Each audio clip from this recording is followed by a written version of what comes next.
Hello mga sisi, so Monday I have PE class lang ngayon and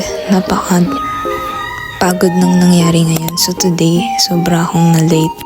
Tingnan nyo naman, 8:50 ganyan pa lang ang ginagawa ko. 10 dapat nasa school na kasi 10:15 start ng class namin, remedial lang yung 15. Nagaganyan pa ako dyan. And eto naman si Jinky, kung naghahanap kayo ng update sa kanya dahil ang dami na agad followers niya sa YouTube. Ayan siya. Nauna pa siyang lumabas sa akin at lagi niya akong hinihintay na makasakay. Tulog lang ginagawa mo. Tingnan niyo, kagalgalan ng babae niya, 9:50, nasa biyahe pa. Niisip ko niyan baka ma-absent na ako kasi talagang late na ako niyan eh. 9:50 na sa school na. Ito medyo sinarte naman tayo kasi bumilis yung jeep.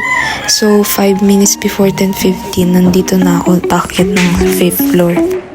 Nakasalubong ko dito yung pinsan ni Alexa, si Angel, di ko tuloy napansin. Ngarag na, 2 minutes na lang kasi 10:15 na. Hi guys, balik mo sa sige, bye-bye. Diba, saktong-sakto, kitang-kita nyo si Sir palapit pa lang para mag-attendance. So, nakasurvive tayo na hindi mali. And ayun, yan pala yung gagayahin namin na exercise ngayon sa PE, kaya may dala akong yoga mat.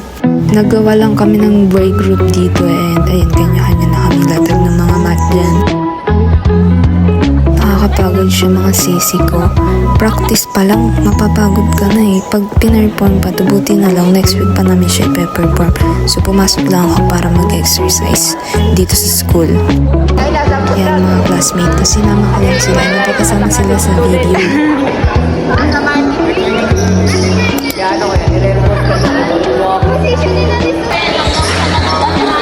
Hindi ako pumasok para sa ganito, Monday. Ayan, shoutout sa'yo Ase. Lagi ka nang nalitaw sa vlog ko. Ayan, habang kami nagpa-practice, tingnan nyo naman tong Jasmina na to.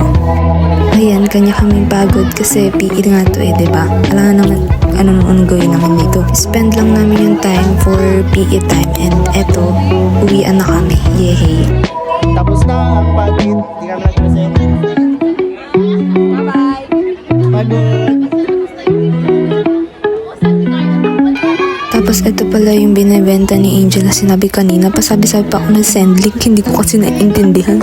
So ayun, bye-bye mga classmate. Ingat kayo, stay safe, good night. At dito na natatapos ang vlog ko for this day. Wala naman tayong ganap this day and more on a day in my life and how my day spent this Monday. Bye-bye guys!